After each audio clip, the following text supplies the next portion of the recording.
This is the yin and yang of legal marijuana in Massachusetts. On one side, people like 56-year-old Ellen Moore. It's like taking a drink.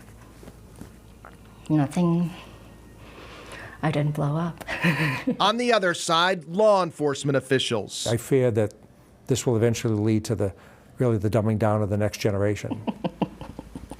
Well, let's talk to Carl Sagan, and let's talk to, a few different other people who have smoked marijuana, and I don't see them dumb. Ellen Moore is a web developer with fibromyalgia who uses marijuana morning, noon, and night. Latest butter, so that's what I cook with. These are about 50 milligram a piece. They're strong, but I use them at night to help sleep. Moore calls it medicine. It's changed my life. It saved me in a lot of ways. But she also uses marijuana for fun. It's relaxing. When I get together with friends, we don't have fights or disagreements. That's a nice, relaxing time. While Moore worries there won't be enough marijuana to go around when recreational pot shops open in July, she welcomes the move toward destigmatizing the drug. Is Massachusetts ready for this?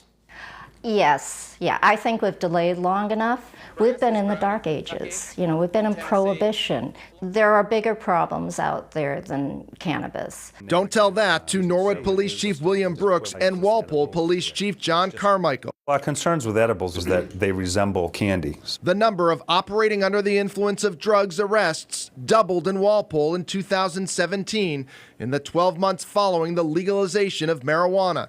The governor appointed Carmichael to the state's Cannabis Advisory Board, which makes recommendations to the Cannabis Control Commission. Our biggest issues on the law enforcement side are going to be drugs driving, OUI, increased access and availability to our youth, other issues such as diversion. And people, I think, sometimes think the police are overreacting when we say these things, but this clearly will cause fatalities. This clearly will cause deaths. The police chiefs point out that just because marijuana is legal doesn't mean it's a free-for-all. There are lots of rules, and some of them are similar to alcohol.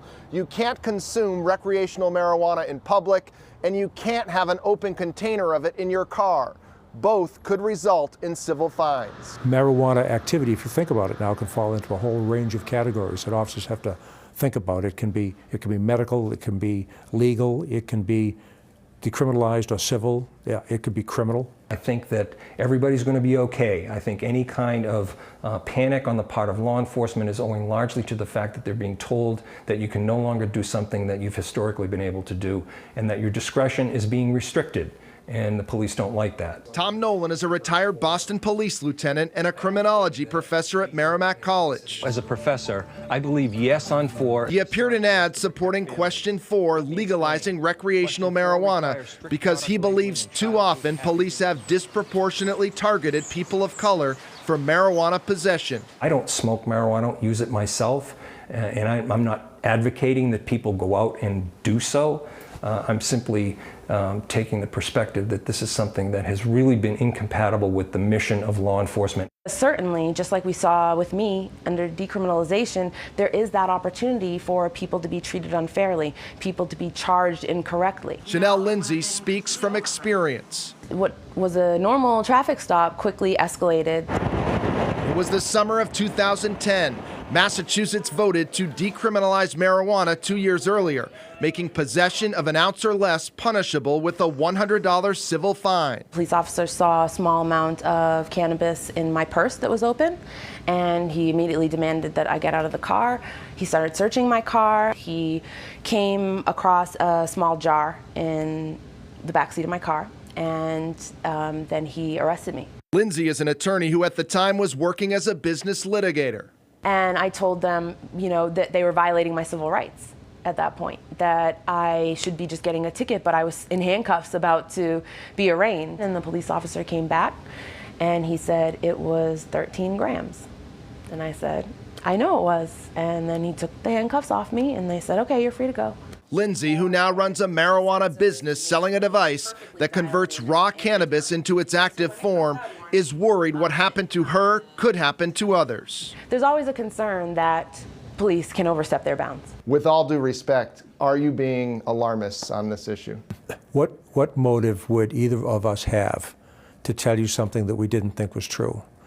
the people on the other side who are going to make millions of dollars selling drugs to people who would not have used it otherwise have a lot to gain here.